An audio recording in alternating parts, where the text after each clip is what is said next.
Hello, I'm Julie Main. I work within Qlik in the Solutions Architect team.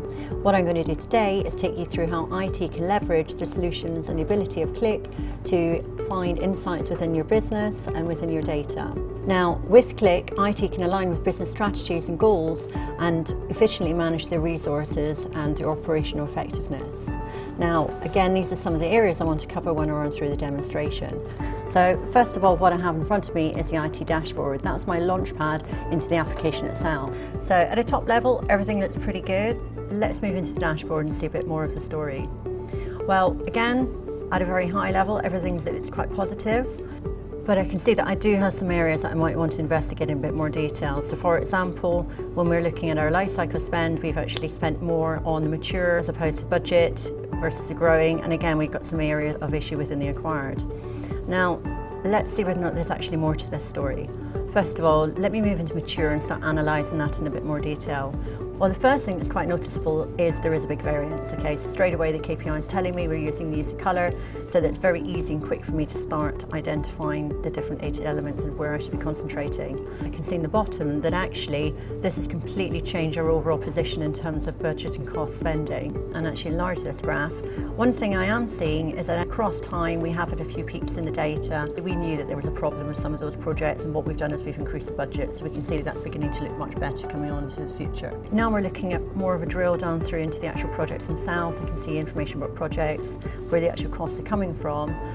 One thing I may wish to do is use to discern between different projects, and again within Qlik we're using the use of colour to very easily and quickly identify the differences in projects.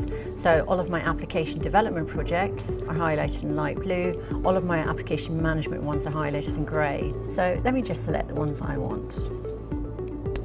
Now, at the heart of Qlik is this thing called progressive disclosure, which means that data only becomes visible when it's imperative for me to actually see it. Okay, so that's all of my application development projects. I've got a variety that are closed, some that are open. In this case, I just want to look at the open ones. And again, I can select the entire dashboard flexes to update based on that. And quite worryingly, I can see that in fact, we have variances in all of them. So again, let's see about finding out more information to do with this. Well, first of all, when I move into application development, I can see straight away that one of the specific projects, the upgrading SQL Server, appears to be causing us an awful lot of issues. In fact, it's pretty much almost treble the cost as opposed to the budget. So again, let's look into more detail in relation to this. Well, this is interesting, blueprint phase, so therefore we haven't actually got any further than that. But let me just go into the human resource information and look at some more data. Well, we've got 10 employees who appear to still be working on that across a variety of different teams. Now, upgrading SQL Server, that's to do with our databases. I'm sure we agreed at one of the future planning meetings that in fact what we were going to do was amalgamate that into the data warehousing. So let me move through into the project analysis and actually analyse that against the data warehousing. The smart search capability allows me to very easily and quickly get the data I want. So again, I can see the overall timeline and how they actually link against each other. More importantly, what I can see is actually the data warehouse project is closed and it has a positive variance, as opposed to my upgrading SQL Server, which is a negative one. So yes, actually the employees should have been billing to the data warehouse project, they've been billing to the incorrect one. So one thing I might want to do is actually take some snapshots of the data, and I want to create a storyboard so that I can share that data with my manager and potentially my team members. I can move into storyboard mode and I can create a story,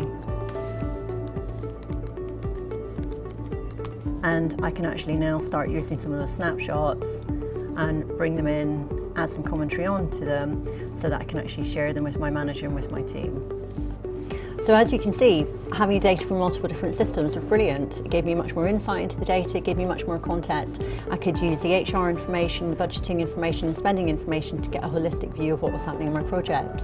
Also, using the storyboarding, I was able to share that with my team members, I was able to share it with my manager, and hey, it threw up another story, but that's great, that's the type of insight I want.